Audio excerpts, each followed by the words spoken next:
welcome. The head of Sorry, we're a few McCarthy, minutes late. Eugene McCarthy, for Welcome to the latest Students Talk McCarthy. Back You are. discussion What a series. switch.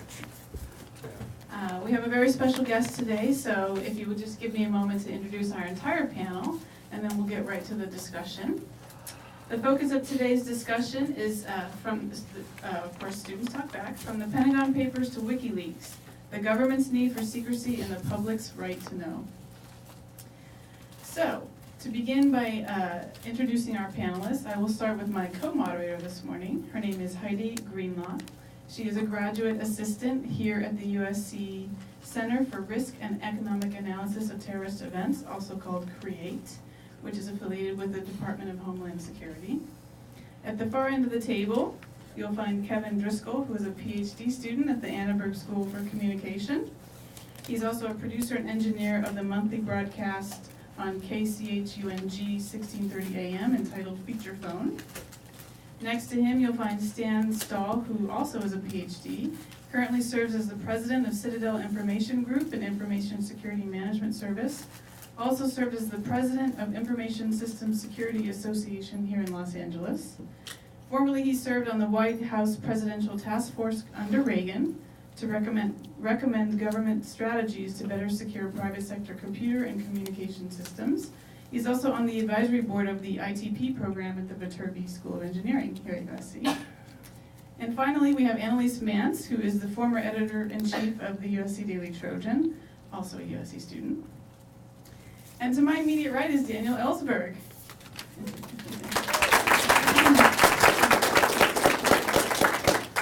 For those of you who do not know Mr. Ellsberg's history, he is known for the release of the Pentagon Papers during his time as a strategic analyst for the RAND Corporation in 1971. He previously served for the Defense Department as a special assistant to the Assistant of Secretary of Defense and was later transferred to the State Department. He's currently on the board of directors of the Freedom of the Press Association. So please join me in giving a special Trojan welcome to all of our panelists this afternoon.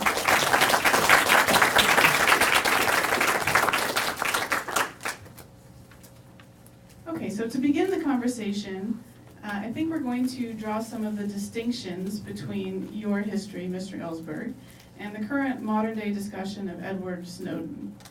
You have recently announced that he's joined your board, Mr. Snowden has, and there are often comparisons to your history in the 70s and his actions today. So how do you differentiate your experience with the release of the Pentagon Papers from Snowden's disclosure of classified documents? Well, I feel I'm more aware of the similarities than the differences. There are obviously differences in our background, in our access, and the kind of material we were dealing with. I hoped after 1971 that there would be others who would draw the lesson that it was very helpful to the public and to the democracy, to our democracy, for people who knew of wrongdoing within the government or massive deception or phenomena of being lied into a war, as happened as strikingly in connection with Iraq as it did in Vietnam, would see that not only telling the truth could be effective and powerful, as well as personally dangerous, which is inevitable, but that the dangers could be worthwhile, that actually the effect of it could make personal sacrifice worthwhile, and that the way to do that was, as I had done with the Pentagon Papers, put out documents which can't be simply brushed away as hearsay or irrelevant, and in particular put out a lot of documents, comprehensive account of the policies you're talking about, so that it wasn't possible to say, well, yes, that memo was given by some low-level person, but it really wasn't, nobody read it, it was canceled the next day, the policy is totally different, et cetera, but rather to show, as the Pentagon Papers did, a set of deceptions, actually, that persisted through 4 different presidencies and were actually being enacted by a 5th, by Richard Nixon. So I wanted to see somebody put out a lot of material, which meant that you had to accept not just a risk, but a probability, a high probability of paying a very high personal cost, because you'd be identified with this large number of documents. Well, I waited 40 years for that. It did seem that the Pentagon Papers were as strong a case for that as you could get, and I hadn't even gone to prison at all. So you could even get away with it in that sense, despite the government's efforts, not only to put me in prison for 115 years, but to take a lot of extra legal actions against me to shut me up. But nevertheless, there I was, flourishing, and the papers were often given more credit than they deserved, in my opinion, for affecting the war. So other people should see, well, here's an example that could be followed. I waited 40 years until Chelsea Manning, then known as Bradley Manning, came out with now very much, and now we get into the differences, in the digital age, of course, able to put out vastly more than I had. I put out 7,000 pages to the Senate, 4,000 to the newspapers, which couldn't have been done without Xerox machines, the cutting edge technology of the time. But now, of course, with digital technology, he was able to put out hundreds of thousands of documents, including, in Manning's case, a questionable aspect, undoubtedly, from the beginning. Obviously, he put out more than he could have read personally. I didn't do that, and I don't think I would have done that, although how that came, that was a questionable, problematic thing to do, no question, to do it. And the way it worked out, I believe, no evidence, contrary to the predictions at the beginning, that he would have blood on his hands. There's no evidence that anyone was harmed physically, personally, by this great release. Then we had, and Assange, of course, was connected with that release. And then, 3 years later, Edward Snowden, who puts out a comparable amount, though selected. Yeah, he claims that he looked over every piece, even though there was a tremendous amount of it, didn't read every word, but that he was aware of every piece that he put out, and also actually made a great emphasis, this will probably come up later in our discussion, but made a great emphasis that it should not be his judgment alone as to putting this out. He could easily, like Chelsea, have put it all on the net. No problem, no technical problem there. Made it all available on his own judgment. Neither of them did that. And Snowden, learning from Manning's example and the charges that were made against him, made a big point of not putting out material he had not made a personal judgment on, A, and B, urging, demanding even, that there be the judgment of experienced newsmen and women on this material, and it should be their judgment as to what to start putting out, that he felt he had a bias on the subject, and it shouldn't be just his judgment alone. So, in that sense, he was like me. I had read everything that I put out. And of course, there's a lot more available with the digital capability. At the same time, I don't think it was, well, probably Manning would never have been found out, I guess, if he hadn't talked to Adrian Lamo, who informed on him right away. I've asked, or I've communicated with Snowden whether he felt he would have been found out. He thought that eventually he thought he would have been. Like me, he was very concerned that many other people would be suspected or even wrongly accused of having put this out, and he wanted to avoid that. So from the very beginning, he was determined to identify himself. That was the same with me. I always said to Neil Sheehan that if there were legal proceedings against me, that I would immediately identify myself so that other people who would otherwise be suspected of having done this would be cleared from it. But finally, I feel, in other words, I identify very strongly with Snowden and Chelsea Manning, despite differences in age and circumstances and a lot. I feel we each went through the same kind of trajectory. None of us joined the military in Chelsea's case, or, well, Snowden also, or the government with any thought of being a whistleblower, or of breaking the promise we made initially not to reveal any information that we were given on a classified basis here, and had come to realize that to keep that promise was to break our oath. I think it was more conscious in their minds, especially Snowden, even than it was in mine. The oath we had all taken to support and defend the Constitution, which was very blatantly being violated by the governments we were serving, and that we couldn't keep that first oath. This is one way to put it, it's not the only way to put it. We couldn't keep that overriding oath to support and defend the Constitution without breaking the promise we had made in good faith earlier to keep those secrets from the public. So I felt we'd gone through the same kind of history, personal history, and I admired their decision in each case to undertake utmost sanctions. As Bradley, now Chelsea Manning, put it to Adrian Lamo, I'm ready to go to prison for life or even be executed. And when I saw those words, I thought, I waited 40 years to hear somebody say that. It seems to me absolutely appropriate, and I don't know why I haven't heard it since, but here it is. And in Snowden's words, there are things worth dying for. And I think both of them chose appropriately that what they were dealing with was information that needed to be put out, and that it was worth losing your clearance, your job, your career, and even your freedom or your life.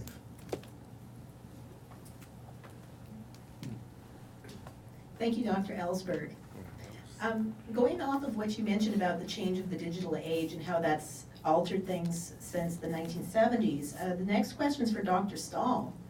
With the advent of WikiLeaks and with the rise of hacking groups such as Anonymous, we are seeing a blurring of the lines between what is and what is not considered public information.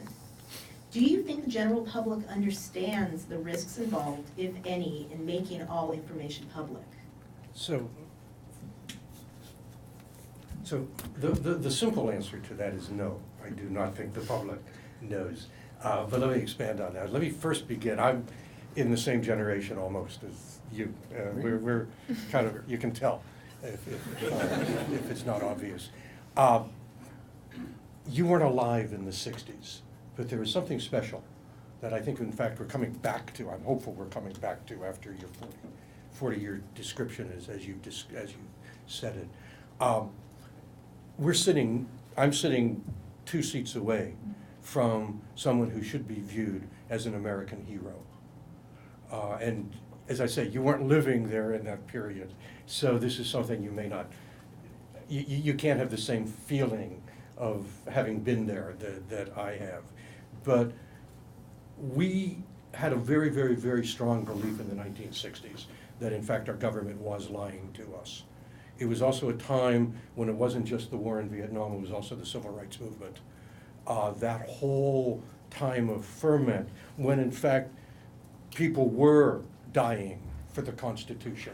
People were going to jail because of their strong, strong belief that we had to defend the Constitution, that when the Declaration speaks of all of us being equal, that it was clear then, as it's clear now, that, well, those are nice words, but they're not true. We don't really live it in our hearts that way. And what you did in surfacing the lie so that it was clear it was the lie, the government couldn't hide behind the various messages they were telling us, but they had to confront the Pentagon Papers. You are absolutely a hero, and thank you, first of all, for that. Now, more broadly to your question around WikiLeaks and all, we don't do a good job, and we need to do a better job of really getting nuanced about what information is sensitive and that we do have to protect, and what isn't, what we can let the rest of us all know about. It's not an easy question at all, and it's certainly not something you get an answer to by following whichever of your TV show, networks, Fox or MSNBC, that you listen to. It's way more nuanced. One of the things that I spend a fair amount of time actively dealing with is online bank fraud. It's a $1 billion a year industry, the bad guys. One of the things that keeps us from doing a better job at defending against it is because we don't do a good enough job yet at sharing information that's out there and available. FBI, Secret Service, NSA, CIA, all have insight into what's going on in cybercrime from the cyber criminals' perspective. They're out there doing their best to understand that. Meanwhile, we've got banks and consumers who don't understand the risks at all because a lot of that information that could be coming to them isn't coming to them. Some of it's because of classification. We do have a tendency to overclassify. We always have.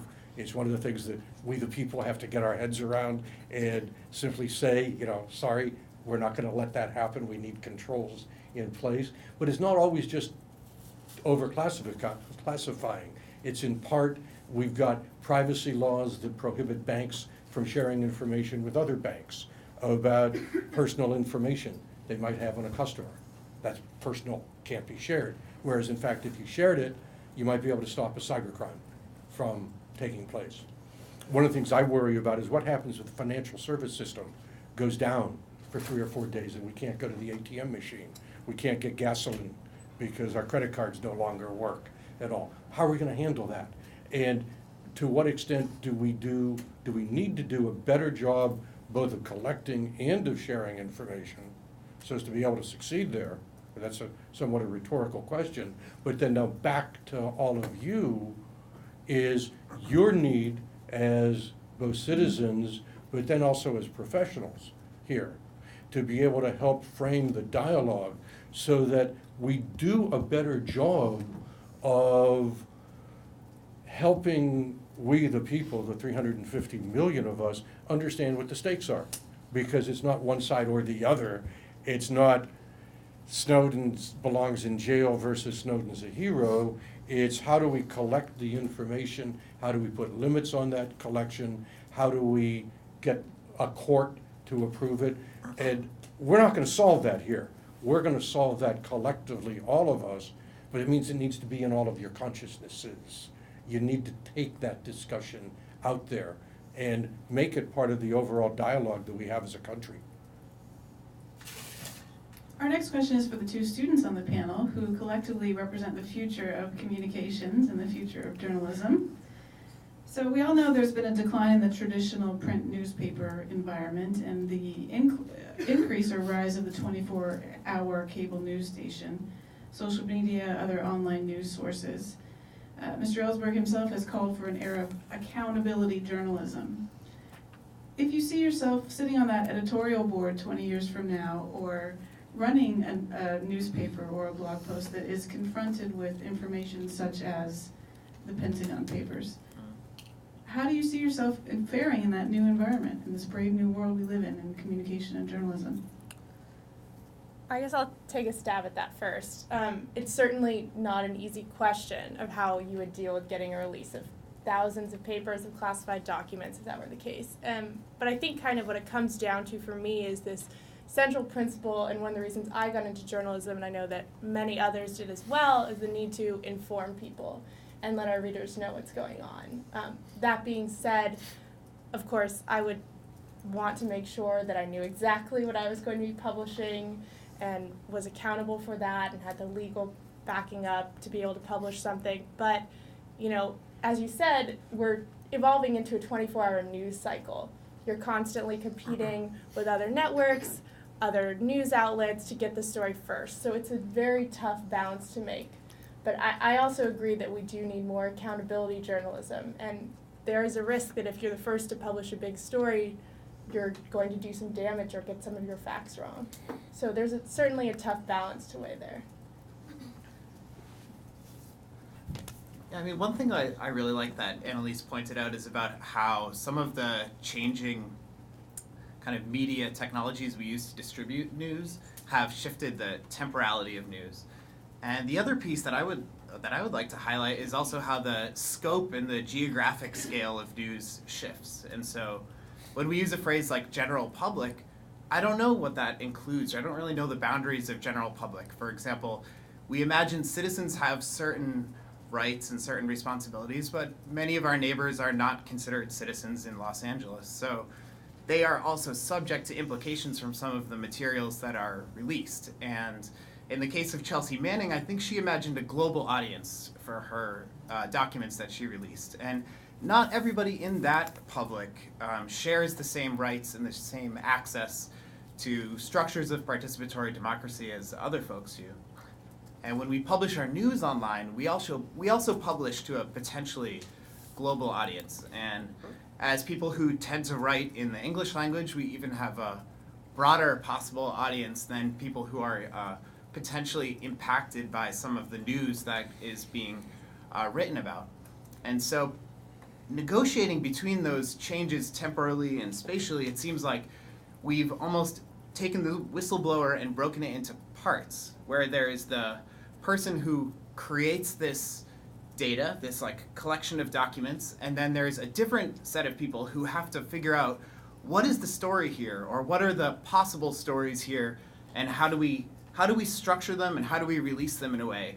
And so in a way, the kinds of Snowden-style leaks that we see strike me as theater in a really important way, which is that they have acts and they're planned out, and so as the audience of that theater, we're kind of along for the ride, imagining that there's more to come. Like each one is a cliffhanger, each release or each like long essay or something that's published on the web.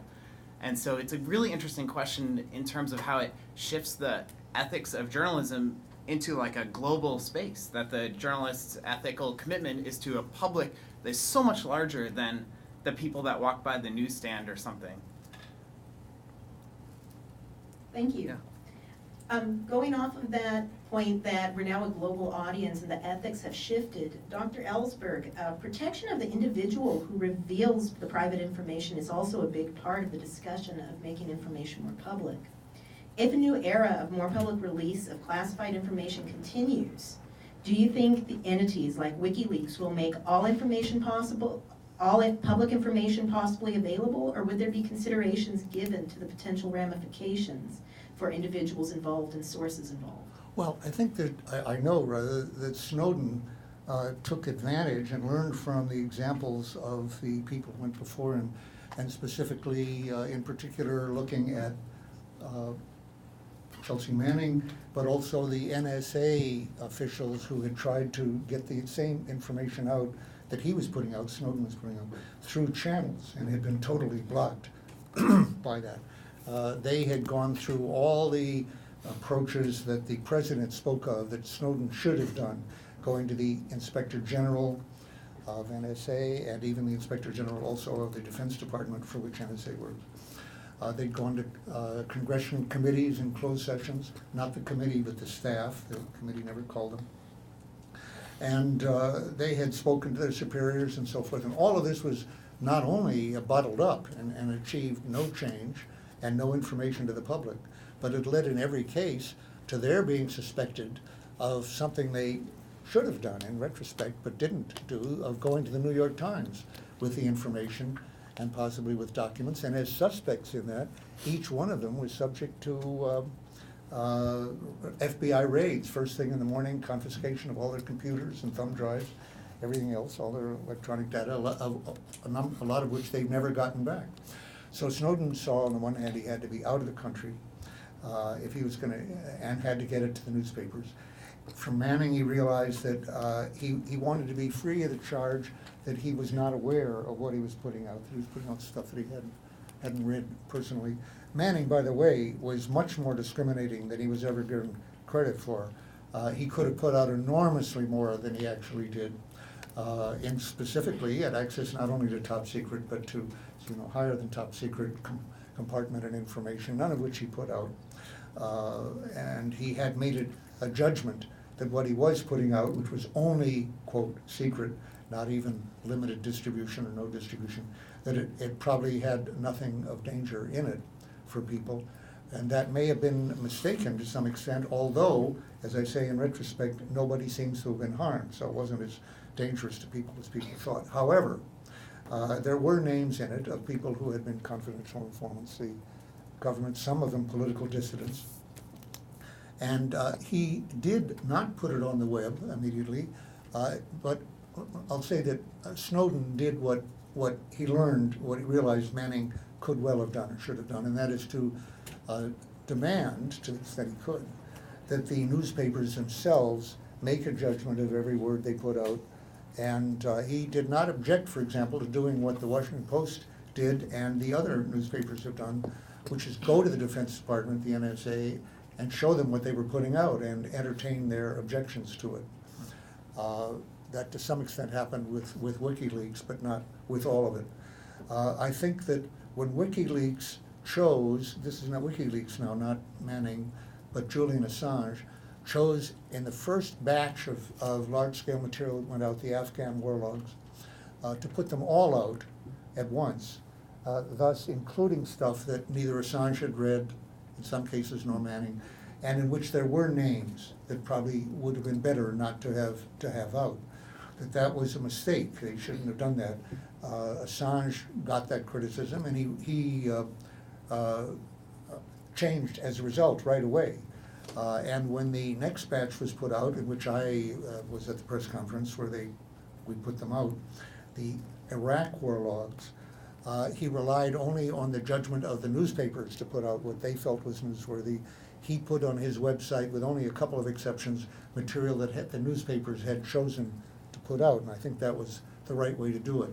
He also did that with the State Department cables later, which, however, because of a series of screw-ups in which about 6 or 7 people were each involved, including Assange, the material was not meant to be out altogether, but it did get all out eventually. But the right way, in short, there is a better way to do this. And I think Snowden has shown it. And although, once again, as with Manning, there have been claims that people have been harmed or that this is very dangerous, no evidence whatever has been put out that this is the case. So we're now I had actually, I won't go into it, but I had a choice of whether to put out one name in the Pentagon Papers that I knew was a CIA agent, and had to make the choice that I want to look as though I was censoring this thing by leaving his name out, knowing that he was known in Vietnam as a CIA top agent. Very generally, he made no really big secret of this. I did not have the feeling that I was really endangering him, but I did have the feeling that I would be charged with endangering. Actually, it didn't happen particularly. Nobody noticed. And but I did have to make a judgment. And I did not want to be subject to the accusation that I had censored these documents at all. So it confronted me with this little problem. If I felt I was endangering him, I would have left it out, of course. But I wanted to make it clear, this is the whole thing. I haven't dealt with it all. I have not removed the one good reason that we had for being in Vietnam. Look at these 4,000 pages and you will not find a good reason, and it's not because I've taken it out. It just ain't there. If I could just add to that, because I think the nuance around, do we include names, do we not include names? I mean, those are people's lives we're playing with, and the fact that you and Manning and Snowden were sensitive to that has to be looked at in the context of a former vice president and his aide who had no trouble outing a CIA agent, Valerie Plame, Yeah. when it suited their need, their interest in doing so. I think there's some morality, some ethics here, if I might suggest, that wasn't there on the other side.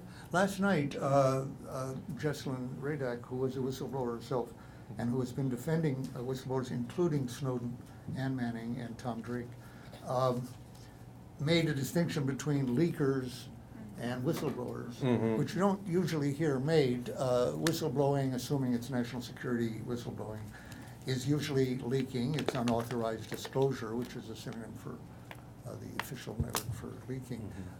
As I told her, my wife used to hate me being called a leaker all the time because she felt it made me sound incontinent, and I've had to live with it. But the distinction is interesting because whereas it's not hard at all, and we would agree, I think, on most of this, to think of leaks that have, there's a lot of leaks that don't amount to much one way or the other, but there are a lot of leaks that have, not a lot, but some leaks that have been dangerous, that should not have been made. You mentioned one there, Valerie Plame's name. And it's interesting to me, it occurs to me that those leaks that have actually been harmful have none of them that I can think of could claim to be whistleblowing. They didn't put out that name in order to inform the public of something that needed to be known. It'd be interesting if you think of one that has consciously been whistleblowing, and of course a person can be wrong about this. I could have been wrong, Manning could be wrong, to think that we're putting out something the public needs to know and that will not harm someone to some overweighing degree. It shouldn't come out. We could be mistaken. I don't think of a case of a whistleblower who has put out stuff that has actually been harmful, as opposed to the leaks of the sort that occur every day. And if you can think of one, it'd be interesting. Yeah. So we're now at the midpoint of the hour, which is the time that we turn it over to questions from all of you. So if you would like to ask a question, please raise your hand, and we ask two things. One is to please identify yourself. If you're a student, let us know your major. And to point a question directly towards a particular panelist. And if it's towards someone with whom you may disagree, to please remember to not be disagreeable. Does anyone have a question? Yes, ma'am. Hi, my name's Joan. I am not a student here. But my question is generally for anyone on the panel about I'm really intrigued by Kevin's notion of the general public being global and the effect of the internet on the sheer amount of documentation that can be leaked, that can be culled, classified, analyzed, sorted. And I'm wondering if people are interested in commenting more on issues of privacy in relationship to not just leaks in general, but the potential for public data analytics to be gained from phone metadata, and what the responsibility of journalists is going to be in the future to this public that may or may not realize the extent to which they're being tracked, traced, and made visible to these potentially problematic government programs. You take that? You want to go ahead? Sure. Your name was mentioned. Yeah, you said my name in there somewhere. Yeah, great. Yeah, I mean, I think the question of privacy has been a really great one to follow through public discourse recently, because we can see how privacy for organizations and states and institutions is thought of differently than for individuals. And in a way, like the care that we take to craft policy around whistleblowing and things like that suggests that to some extent organizations and institutions are afforded a higher level of privacy expectations than individuals, who are left to sort it out in the marketplace in their relationships with corporations and things like that. And again, I really see journalists as this area, in some respects maligned profession, who really hold the line and are able to work through that ambiguity between the privacy for an individual or a family and privacy for a state or a government or a military institution.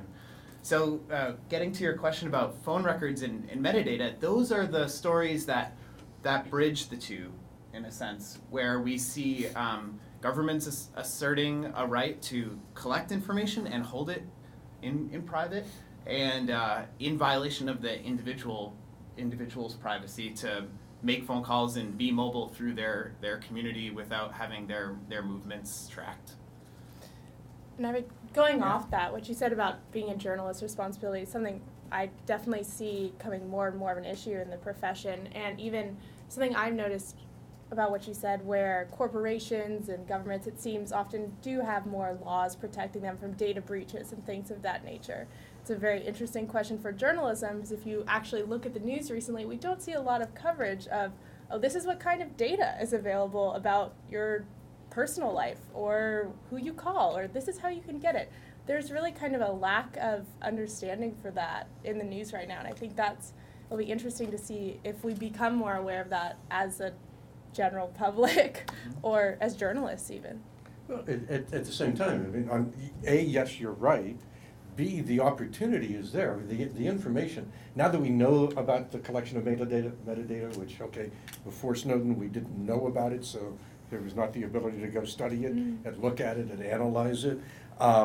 This whole question of privacy, Fourth Amendment rights and all, but to your point, in a global world, does the rest of the world have a Fourth Amendment right, or is that restricted to us? One of the leading security players in the world happens to be from Finland, and he has a TED Talk very critical of the NSA, because he's from Finland. He doesn't have those same rights to privacy. Part of what may come out of the whole NSA issue, and I don't know if you're familiar with another piece of that, the NSA apparently paid an encryption company, RSA, to develop a backdoor in their encryption products so the NSA could access that information. Are we, because of what we're doing in this violation of privacy world, giving the whole economic advantage in cybercrime fighting to companies who live outside the US because they're not subject to our laws? You know, that just becomes one of the other challenges that we have to face here. It's like this touches just about everything. And as journalists, part of your challenge strategically is what do you cover, what don't you cover? Right. And so you've got the opportunity to develop leadership to say, we got to cover this. There's serious stuff here. There's real big data offers you and a whole other. AOL a couple of years ago published a list of search terms that were popular in certain areas. Well, some of those areas were small enough that you could actually identify who the people were that were asking those search questions. We don't have anything that prevents that kind of analysis from going on. I would hold we need to do that. We need to have that kind of dialogue going on here in Sacramento, in Washington, throughout, because we need to clarify some of these laws and expectations much better than we're doing, and I think journalists have a role to play in that. Thank you very much. Are there any other questions? Yes, sir. Hi, my name is Jeremy Brewster. I'm a junior here at Annenberg. And my question is for Dr. Stahl and Dr. Ellsberg about how Snowden has been received by the media and by the masses, because I feel like a great deal of the conversation hasn't been so much about the leaks as it's been trying to label Snowden. Is he hero or is he traitor? And also, I feel like the partisanship in Washington and within like a lot of political discussion also has an impact on people, how they react to Snowden, because then people try to compare, is Obama worse than Bush? And so my question was, when you released the Pentagon Papers, was there that kind of error to how your leaks were received compared to Snowden's? How was I seen? His question was, when you were releasing the Pentagon Papers, was there an error in the, if I'm getting your question correctly, an error in the media of how you might be branded or labeled? Because there's a lot of Yeah, I was controversy. called a traitor by a lot of people, including the president and the vice president, despite the fact that I wasn't charged with that, in as much as my 12 felony counts did not include that, since the word treason is actually defined as, it's the only crime defined in our Constitution. And the reason for that is so that it can't be broadened except by constitutional amendment. And the reason they wanted a very narrow notion of that was that our country was founded by traitors. In the eyes of George III, every one of them very loyal subject of George III in 1773 and 4, and a traitor subject to be hanged in 1775. 4 or 5 of each signers of the Declaration were hanged as traitors, and so they wanted to narrow it to making war against the United States. People who talk about Manning or Snowden or me as traitors in a legal sense, clear-cut traitors, obviously are unaware that the Constitution limits that to people who adhere to the enemies of the United States and give them aid and comfort, adhering to their enemies. And nobody claims really that Manning adheres to the Taliban or Snowden. People have actually made the unsubstantiated notion of Snowden, that because he went to Hong Kong, because he's in Russia now, it's another story, that perhaps he is a traitor. But I have provided no proof of that, no evidence supporting that, actually. I'm kind of confident that is not the case. But in any case, a traitor to your team, to your administration, to your party, to the people to whom you made the promise that you would not reveal their secrets. The word is used colloquially very broadly, and very, very unpleasant word for someone who thinks of himself as a patriot to have to bear with. And but that's part of the cost. You have to be willing to be called a lot of names and to have slanders made about you in many respects. Snowden has made a real effort to keep the focus off himself personally and on the documents that he released, and has been pretty successful on that on the whole. There's been partly because of this sequential aspect of the stuff coming out one at a time. There's been a fair amount of attention to what's come out. Manning didn't have, in a way, the same reaction in this country, as good a reaction as Snowden, in part, I think, because what he was revealing was what we were doing to other people. He revealed a great deal of torture by our Iraqi allies, to whom we were illegally turning people over for torture, a criminal act, going on in the Obama administration as well. That really got very little attention over here. The fact that we killed, as shown in the government's own figures, more than 20,000 people that they had not reported, civilians that they counted, didn't get much attention, but that's something we're doing to Iraqis way over there. And the American public, like other humans, don't pay that much attention to what they and their government are doing to other people, whereas Snowden was revealing what was being done to us. And now, the point was made that there was a global audience here for both of them, both Manning and Snowden, more than in my case. And I think that's true. Manning specifically said to Adrian Lamo that he wanted to show what the West did to the third world, to the underdeveloped world, and how they exploited them in a basically neo-colonial fashion. And he did show that, how the U.S. government, in fact, was helping or encouraging Haiti, among other places, to oppose minimum wage laws, subject over here now, and unionization in general. And he showed these, he wanted to show that. Snowden takes a very personal judgment, interestingly, which not everybody would share probably, that not only were we listening to Angela Merkel and others, which a lot of fuss was made about by Merkel and by the Germans, and still is, which is, after all, what you expect an intelligence agency to do, actually. That's what it's for, to give you the drop on your allies and your enemies, whether they admit it or not. People expect them to do that, and the other countries are doing it too. Snowden made a point, though, that he strongly objected to the notion that we were collecting en masse everybody's communications in Germany, just as we were doing it over here. He objected to it being done here and there, and not just because it was us doing it, but because that was not just symptomatic, but it was part of the fact that all countries in the world are virtually abolishing the privacy of everybody in the world to the extent they can, starting with their own citizens and others.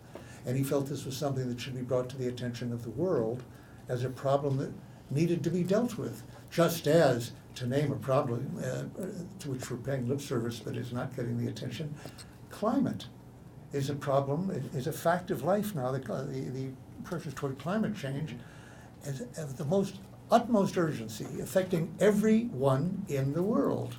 And that needs to be brought to everyone's attention, and has not been by any means. Well, by the same token, Snowden is talking about something a little less urgent, but not all that much. He's saying, in effect, is democracy possible anywhere?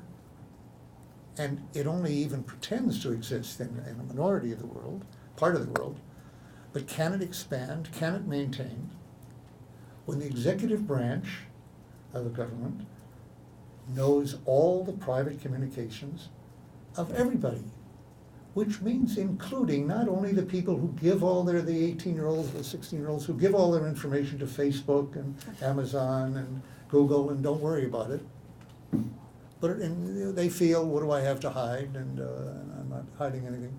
What does it matter? But the government, the executive branch, is also getting all the private information of every source. To a journalist, when who's the guy, the head of Google, who says, maybe if you're doing something you don't want known publicly, maybe you shouldn't be doing it. an absolutely inane, stupid subject, showing that some smart people, this is an absolute rule, I'll tell you, smart people are capable of saying very stupid things as well Right. as mistaken things Yeah. and ignorant things. But a stupid statement, which, however, most people don't, the thought doesn't leap to their mind right away. Well, how about journalists and their sources? That's what we're talking about here today. How about the staff of investigative committees in Congress, or the members of those committees? Can they really investigate when they know that the people they're investigating know, when CIA not only, they don't just go into the computers of Dianne Feinstein's staff, the NSA has all the private communications of Dianne Feinstein herself and her staff, and that is testified by Russell Tice, who saw those communications at the time in 2005 when he worked for the NSA. Now, what kind of oversight are you going to have if those things are not private to the executive branch? And that's what Snowden is saying. What is the possibility of democracy here? He wants more of it. And I would say, by the way, that I haven't heard any encouragement that this fantastic transparency of the public now can be rolled back or will be rolled back. It's hard to imagine. We talked last night about the need for reporters to encrypt everything. It's inconvenient. It won't keep an individual communication from NSA. They can break any of that thing, but it makes it more costly and makes the mass surveillance a little more difficult. But what can you do about it? I'd be interested to hear what you might have to say about that. But I would think that a real effort to deal with and manage and discover the abuses of that information, the extortion, the blackmail, the manipulation that goes on, to oversee the overseers here somehow, that a lot of thought needs to be done there. We've got to do better than in the past. The past efforts at oversight committees have failed. The Foreign Intelligence Surveillance Court is a failure to deal with this problem. It's not just a little non-optimal or something. A total failure, totally co-opted. And somehow we've got to find a place to get these under control. When the president speaks about the possibility that information like that could be abused, that's like sort of talking about the possibility that water might tend to run downhill, basically. It will be abused. It undoubtedly is being abused right now.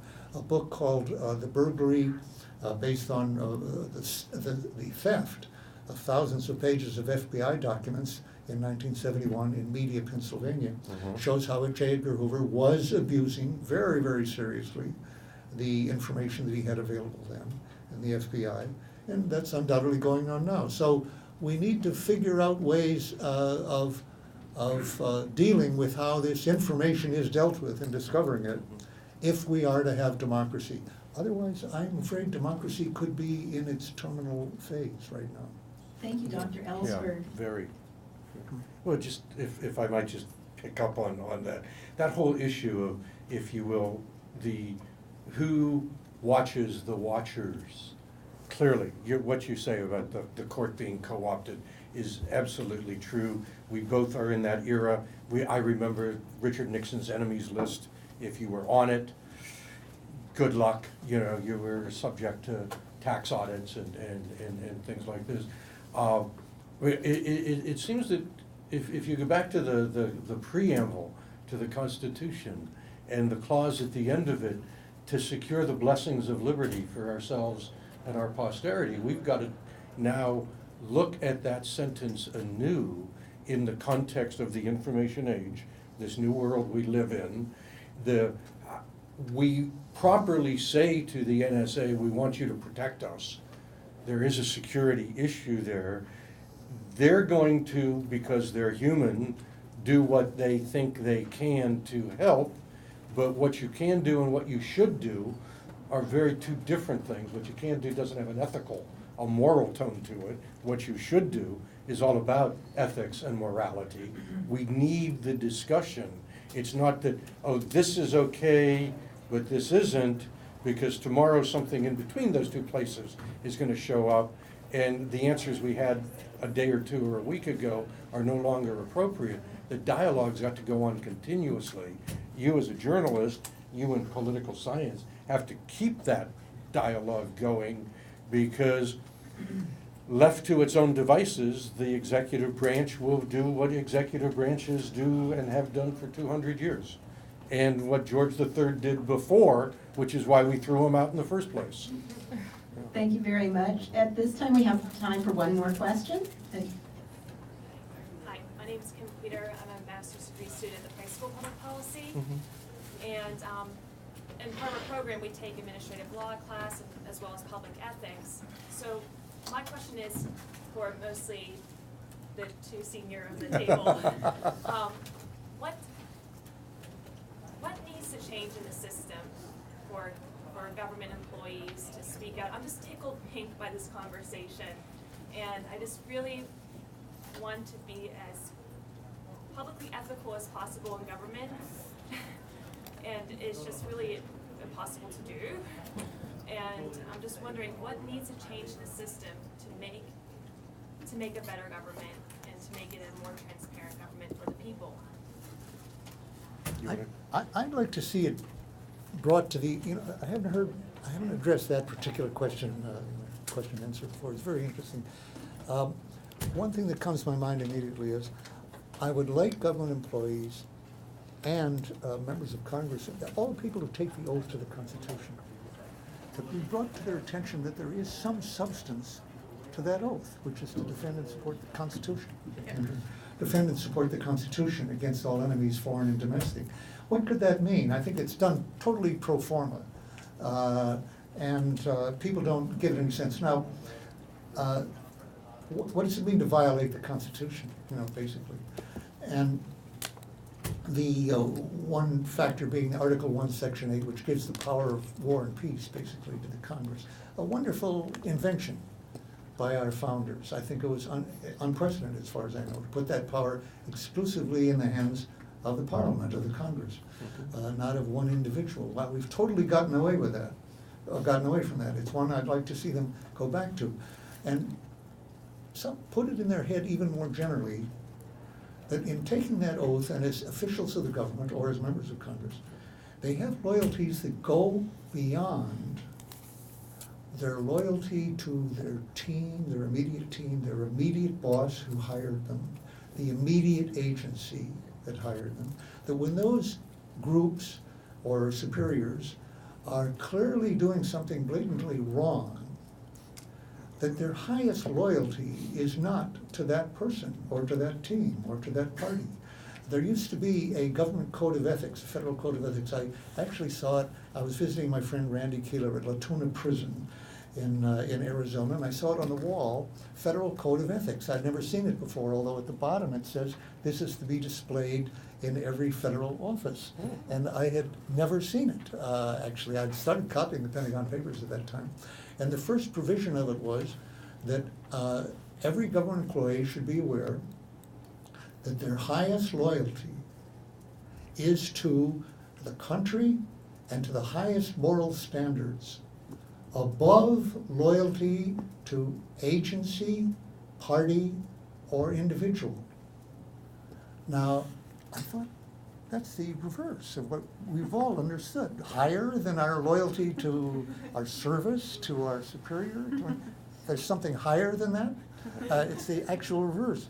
The very thought, and then I thought, gosh, that's what I'm doing. I was copying the Pentagon Papers at that point, what I was not doing earlier. I think actually that the culture of the country, and pretty much accepted by the public, is to go along, get along, to get along, go along, rather, got it wrong.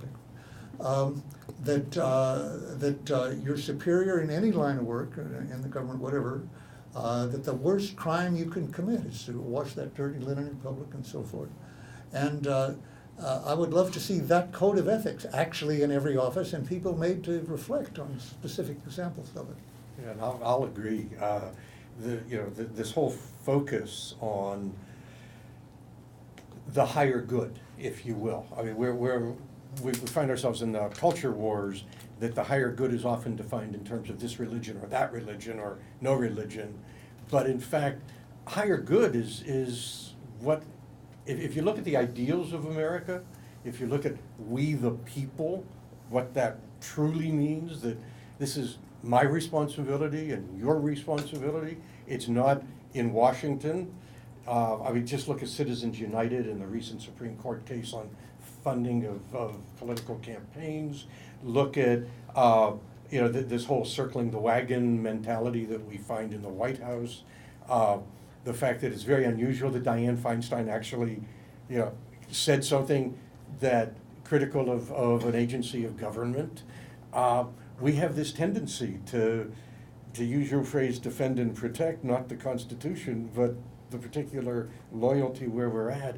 It's got to go beyond that. And I think one of the things that I personally am both grateful for and optimistic about, the fact that, I mean, you and I are on the platform today here talking, I sense in America that we're in the midst of a return back to an attitude that was prevalent in my youth in the 60s of, we the people can do stuff.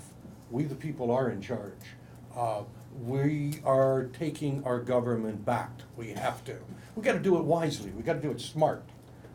Because it's not an us, them, it's a we, and we haven't gotten our arms around that. That too, that's where the higher good speaks of. It's what Lincoln, we were talking about this earlier, in his first inauguration speech, talked about that we're all friends here. I mean, that was at the beginning of the Civil War. How odd a phrase that was then. In today's culture wars, it's still odd. But it's truly we the people. The Constitution doesn't speak of, well, we the people in the North have the right to do this, and if you live in the South, too bad. Or we the people in the West, we have the right to do this, and if you live in the East, too bad. No, it's we the people, all of us. And we got to get our arms around it. We got to put our energies, and I mean, you're this next generation, God bless you. That your opportunity to do this.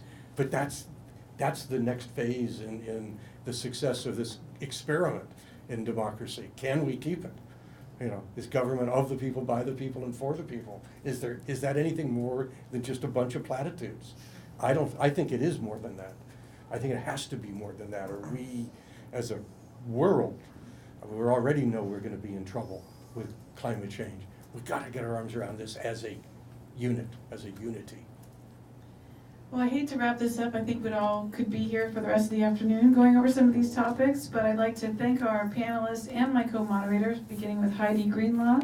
To my left, our two students, Kevin and Annalise, excuse me, and our two PhDs, shall we say. Mr. Stahl and Mr. Ellsberg, please join me in thanking our wonderful panelists.